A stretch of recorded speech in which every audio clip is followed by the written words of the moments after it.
"Is that it?" she hissed, eyes flicking to my offering. God, they were brutal. Her friends circled like vultures, picking apart the handmade quilt I'd brought, stitched with memories they'd never understand. I wanted to vanish, disappear. My sister Lisa, she should have defended me, right? Wrong, she just looked ashamed. But here's the thing they didn't see. My husband Henry was walking in late, and he had a secret, a big one. See, everyone assumed Lisa was marrying up. Money talks, right? But they had no clue. They have no idea how her quiet kindness will change everything, how Henry's quiet revolution of compassion would expose their materialism for what it was, revealing truer value. Just wait. I still remember the sting of those judgmental glances.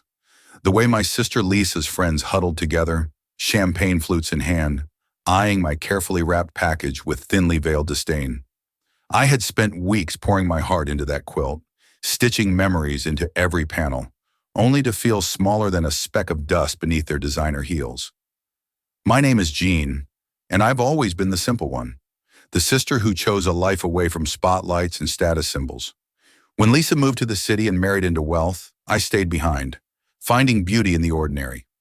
I fell in love with Henry, a man whose unassuming demeanor and worn jeans concealed something extraordinary that nobody at that wedding could have guessed. We live in a world that's quick to assign value based on price tags and brand names, but true worth, it's woven into the fabric of character, stitched together by actions rather than acquisitions. Sometimes it takes a moment of public humiliation to reveal who people really are, and sometimes it takes an unexpected gift to turn judgment into jaw-dropping silence.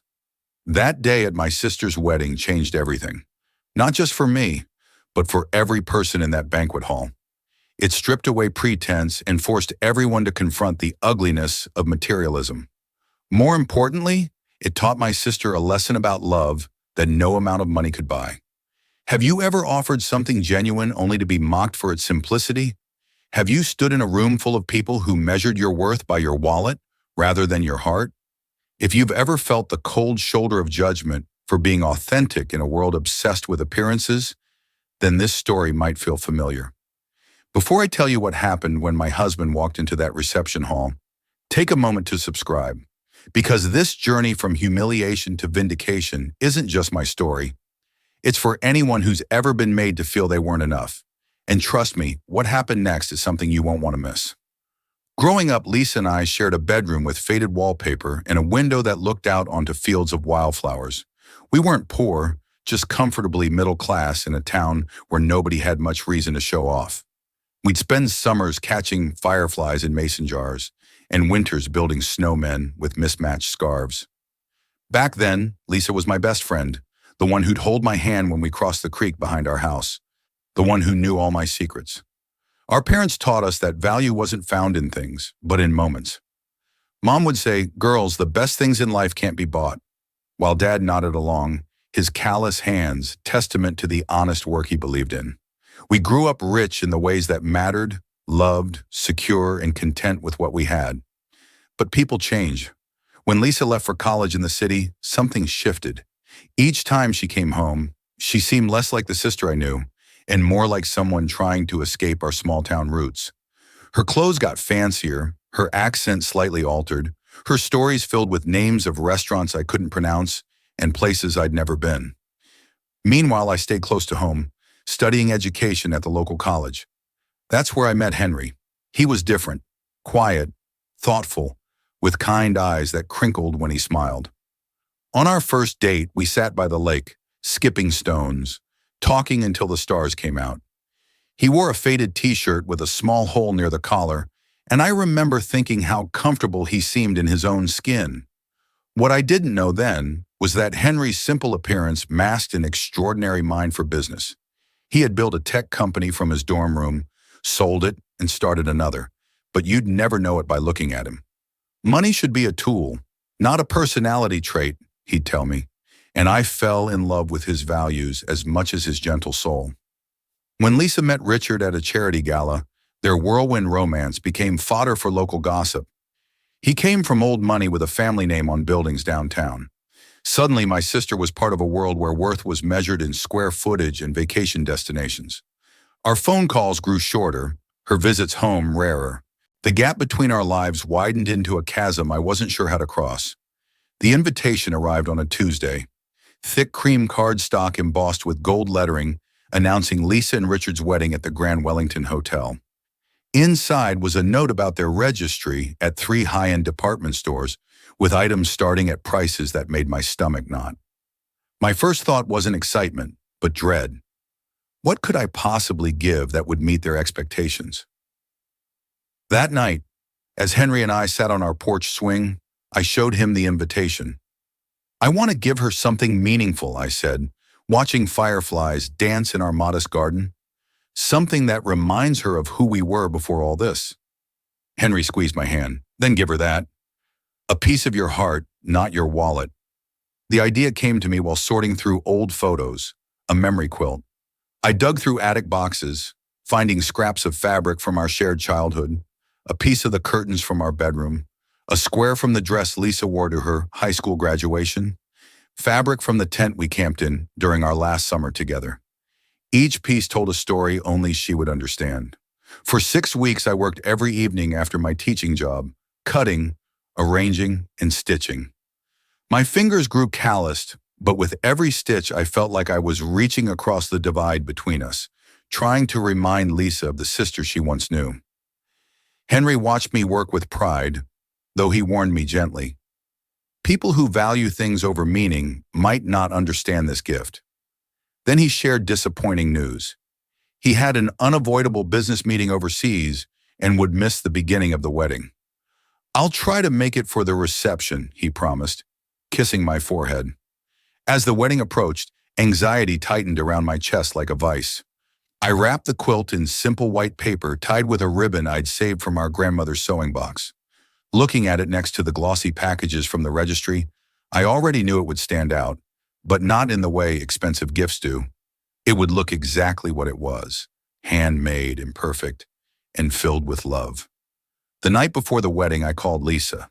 "I'm looking forward to tomorrow," I lied, fighting the knot in my throat. "It's going to be perfect," she replied, her voice distant with excitement. "Wait until you see everything." Perfect, I thought as I hung up. But by whose definition? The Grand Wellington stood like a palace of marble and glass, its circular driveway lined with luxury cars being valeted by men in crisp uniforms. I parked my 10-year-old sedan myself in a far corner of the lot where it wouldn't be too noticeable. Taking a deep breath, I checked my reflection in the rearview mirror. My department store dress suddenly felt inadequate despite being the nicest thing I owned. Clutching my gift, I walked through the imposing entrance, immediately enveloped in a world of excess. Crystal chandeliers hung from soaring ceilings, while elaborate floral arrangements scented the air with roses and leaves. Champagne flowed freely, carried on silver trays by staff who looked more polished than most of the guests.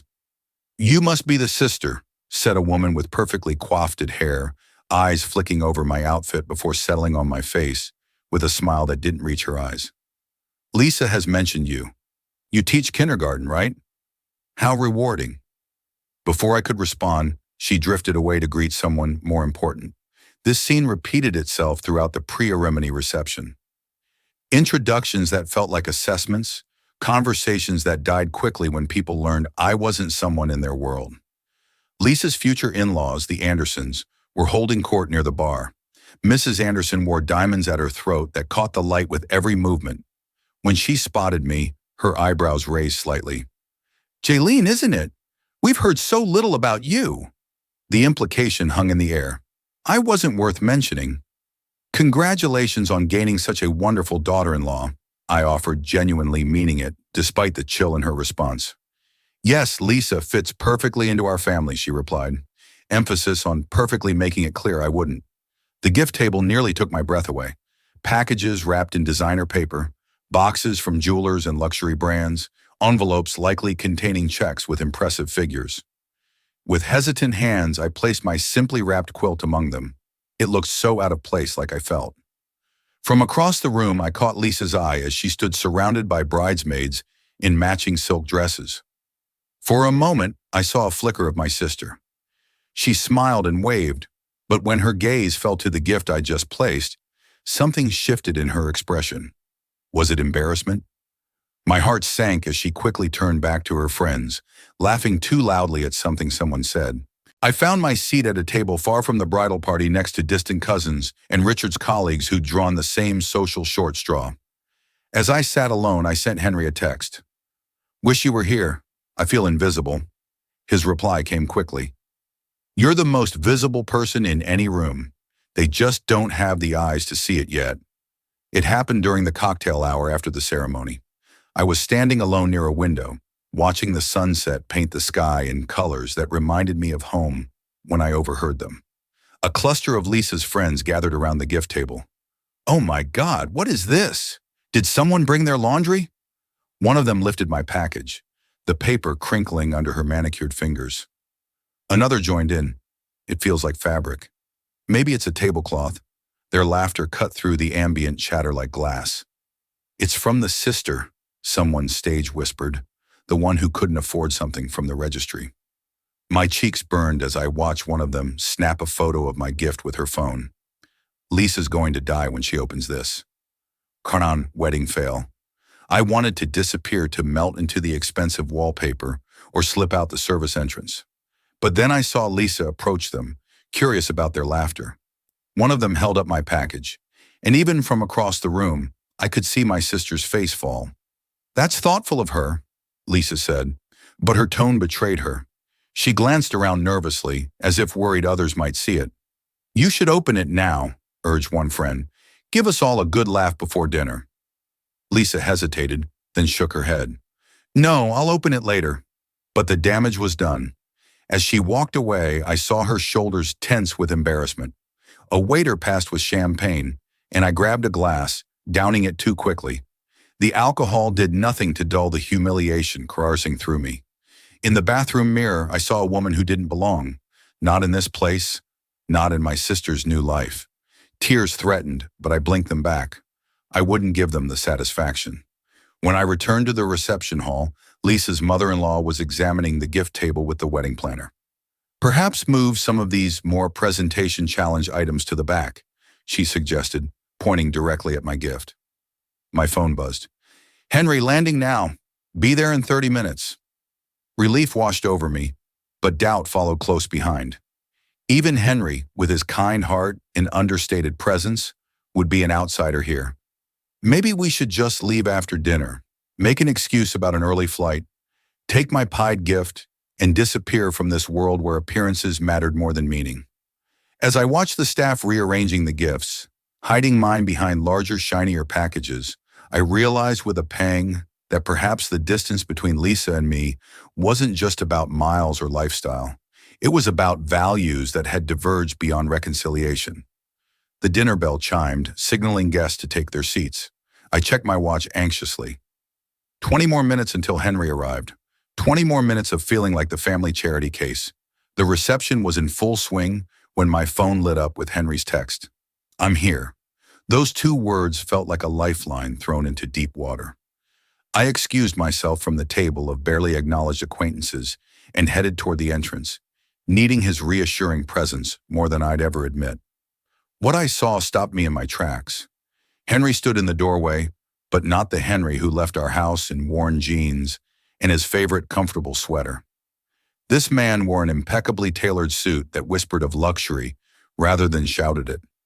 His usually tousled hair was styled, his posture confident yet relaxed. He looked like he belonged here, but in a way that was entirely his own. Heads turned as he crossed the room to me. I heard whispers. "Who is that?" From the same people who had dismissed me hours earlier. "Sorry I'm late," he said, kissing my cheek. His eyes, warm and familiar, were the only unchanged thing about him. Did I miss the speeches? "They're about to start," I whispered back, suddenly aware of the attention we were drawing. "You look different," he smiled, that crooked smile I loved. "Just playing the part for one night for you." He squeezed my hand. "I heard what happened with your gift. Lisa's husband told me when I arrived." My face burned with renewed embarrassment. "You know, I know that some people can't recognize priceless when they see it." He looked around the room with a quiet assessment, that made me wonder what he was planning. Would you mind if I said a few words after the usual speeches? Before I could ask why, the microphone crackled as the best man stood to deliver his toast.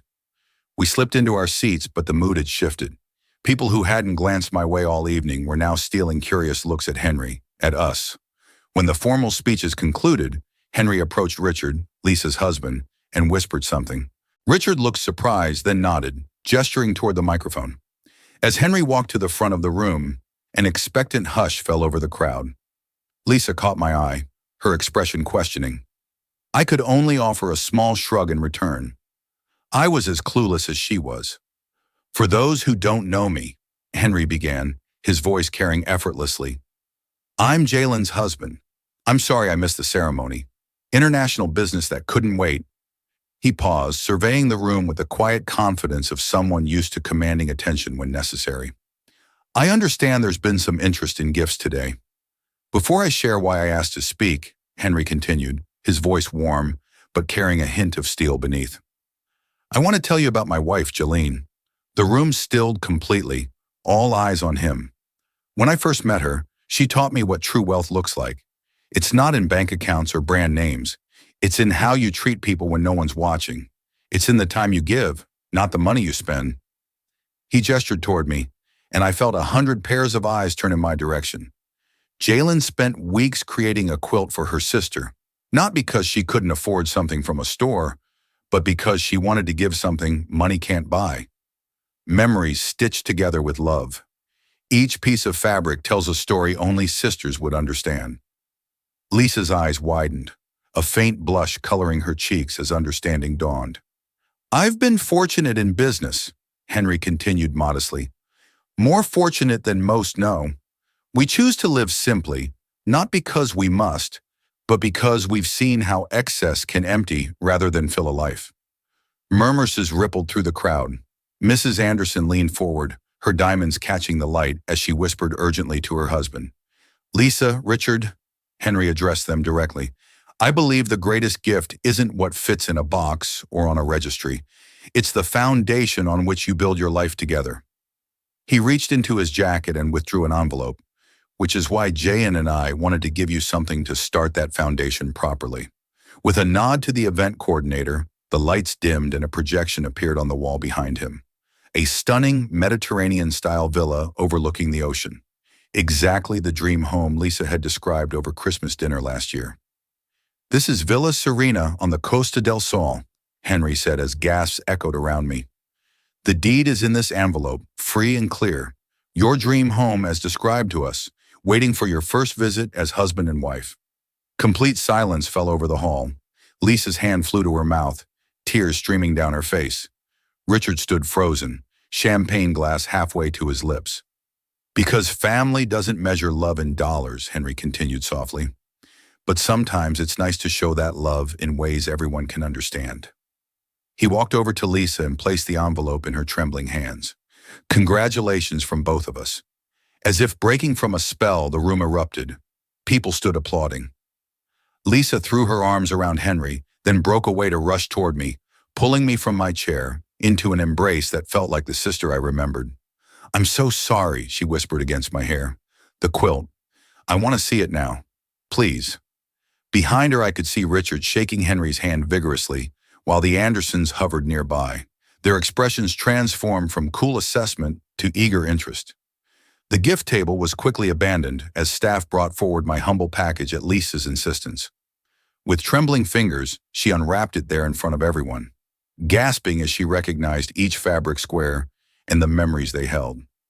This is from Grandma's kitchen curtains, she said, voice breaking. And this is from the dress I wore to prom when Joey Sanders stood me up and you stayed home with me instead of going with your date. Each square she identified brought fresh tears, and I realized that somewhere beneath the polished exterior, my sister still remembered who we had been to each other. The reception transformed after Henry's announcement. People who had barely acknowledged my existence now orbited around us like eager satellites, their interest transparent and their smiles wide. Lisa hadn't let go of the quilt, keeping it draped over her arm, even as she greeted guests, occasionally touching a square of fabric with reverent fingers. Jaylene, darling, Mrs. Anderson materialized beside me, diamonds glinting like her suddenly warm eyes. We simply must have you and Henry over for dinner next week. Richard has told us so little about your husband's business ventures. I smiled, recognizing the pivot for what it was. That would be lovely. Though Henry travels frequently, his work with sustainable technology keeps him quite busy. Sustainable technology. Mr. Anderson joined the conversation. Interest peaked, not evergreen solutions. I read about them in Forbes last month. Among other projects, I replied, feeling neither smug nor apologetic, just tired of the games. Lisa appeared at my elbow, still clutching the quilt. Can we talk? She asked softly, nodding toward the terrace. I followed her outside where the night air provided welcome relief from the reception's stuffiness. Why didn't you tell me? She asked once we were alone. About Henry, about what you could have given. I leaned against the stone balustrade, looking out at the manicured gardens. Would it have mattered? Would knowing we had money have made my gift more valuable to you? She had the grace to look ashamed. Yes, I don't know. She smoothed her hand over the quilt. I forgot who we were, didn't I?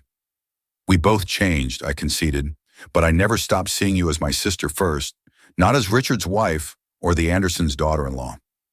Tears welled in her eyes again. When I saw this on the gift table, I was embarrassed. Not because it wasn't expensive, but because I knew instantly how much time you'd put into it. Time I wouldn't have given. It made me feel shallow. You're not shallow, Lisa, just caught up in a world that measures worth differently. Inside, I could see Henry surrounded by curious guests, handling the attention with his usual unassuming grace. He caught my eye through the glass and raised an eyebrow in question. I nodded slightly. I was okay. Why did he do it? Lisa asked, following my gaze. The house, the announcement. It wasn't just generosity, was it? No, I admitted. When he heard about how people reacted to my gift, he wanted to make a point, not to shame anyone, but to remind you of something I think you already know, that the value of a gift isn't in its price tag. Lisa was quiet for a long moment. I miss who we used to be, she finally said. She's still here, I replied, touching a square of fabric from our childhood bedroom curtains. We both are. Later, as Henry and I prepared to leave, Richard approached us, still slightly dazed by the evening's turn of events. I don't know how to thank you, he began, but Henry shook his head. Just be good to each other, he said simply, and maybe remember that worth isn't always visible at first glance. In the car, driving away from the glittering hotel, I finally asked Henry, was it necessary? The house? The reveal? He took my hand, his eyes on the road. Probably not, but sometimes a lesson needs to be dramatic to stick. He glanced at me. Besides, I saw how they looked at you, how they made you feel small. No one does that to my wife. I smiled, realizing that his gift wasn't just to Lisa and Richard. It was to me, a public declaration that I was never the lesser sister, never someone to be pied or dismissed. In his quiet way, Henry had shattered the hierarchy that had made me doubt my place in my sister's life. The months following Lisa's wedding brought changes I never expected. The quilt, my humble offering that had once been a source of mockery, now held a place of honor in Lisa and Richard's new villa. She'd sent photos of it displayed in their main living room, telling me how she explained each square's significance to visitors who admired it. Our relationship began a slow healing, bridging the gap that had grown between us. Sunday phone calls became a ritual again, conversations no longer filled with named, dropping, or veiled comparisons. Instead, Lisa asked about my students, remembered birthdays of mutual friends, and even visited us at our modest home without a hint of the condescension that had colored her previous trips. Your house feels like a home, she told me during one visit, running her hand along our well-worn couch. Mine still feels like a magazine spread sometimes. The Andersons predictably pursued a friendship with Henry that thinly veiled their interest in his business connections. More surprisingly, they seemed genuinely chastened by the wedding revelation. Mrs. Anderson, during a dinner at their estate, took me aside with uncharacteristic humility. I judged you unfairly, she admitted, the diamonds at her throat somehow less intimidating than before. Richard tells me you're the one person Lisa calls when she needs real advice. Sisters are good for that, I replied simply. Richard changed too. The ambition that had made him a perfect match for Lisa's social climbing softened into something more grounded. He consulted Henry on charitable foundations, started a mentorship program at his firm for underprivileged youth, and even began joining Lisa on her visits to our parents' home, something he'd always found excuses to avoid before. As for Henry and me, we continued living as we always had, comfortably, but without ostentation. His business success grew, but our values remained unchanged. We chose experiences over possessions, relationship over status. "Do you ever regret it?" I asked him once. "Not living up to what your wealth could buy?" He looked up from the book he was reading in our small backyard garden. "I live exactly as wealthy as I want to be," he said, "rich in what matters." 1 year after the wedding, Lisa announced her pregnancy during a family dinner at our parents' home. As congratulations flowed, she reached for my hand. "Will you make a baby quilt?" she asked quietly. "Like the wedding one with family memories?" I squeezed her fingers, feeling the full circle of our journey already started, I confessed. Later, watching our family gathered around the table, parents, Lisa and Richard, Henry, I realized that the gift at the wedding had never been just about a quilt or a villa. The real gift had been perspective, a mirror held up to values that had drifted off course. Sometimes it takes a moment of humiliation, followed by an unexpected revelation, to remember what truly matters. For Lisa, it was rediscovering the sister who knew her before designer labels defined her worth. For her friends, it was the humbling lesson that judgment often reveals more about the judge than the judge. And for me, it was the confidence to know that my worth had never been in question, except perhaps in my own mind. Looking back on that wedding day now, 3 years later, I can see it was a turning point for all of us. The moment when appearances shattered to reveal what lay beneath, both the ugliness of judgment and the beauty of genuine connection. Lisa and I sit on her terrace overlooking the Mediterranean, watching her toddler son play on a quilt spread across the lawn, his own memory quilt stitched together from his parents' favorite clothes and blankets. The original wedding quilt hangs framed in their entryway, a daily reminder of lessons learned. "I was such a snob," Lisa says, shaking her head at the memory. "I can't believe I was embarrassed by your gift." And I was insecure, I admit, always measuring myself against what I thought you had become. We've both grown. Lisa found her way back to authenticity without abandoning the life she built. I discovered confidence that doesn't depend on others' validation. Our relationship is stronger for having been tested, more honest for having faced our worst moments together. Henry's company has gone public since then, making news that finally revealed to the world what few had known. When asked about his modest lifestyle in interviews, he always says the same thing. Success should change your opportunities, not your character. The friends who mocked my gift at the wedding most drifted away as Lisa's priorities shifted. A few humbled by the experience became more genuine. Mrs. Anderson now heads a charity supporting handmade crafts from rural artisans, an irony not lost on any of us. Life has a way of balancing accounts, of revealing true worth in unexpected moments. That day, standing humiliated beside a gift table, I couldn't have imagined how a single quilt in an extraordinary gesture would realign so many lives. If you've ever been judged for offering something genuine in a world that values glitter over gold, remember this. True worth isn't determined by observers. It's intrinsic, woven into the fabric of who you are and the love you choose to give. The most valuable gifts, the ones that change lives, rarely come in expensive packages. They come wrapped in courage, in vulnerability, in the willingness to offer your authentic self, even when it might be misunderstood. My name is Jalene, and this is my story. But in many ways, it's a story about all of us, about the masks we wear, the judgments we make, and the moment when we discover that what matters most was never for sale.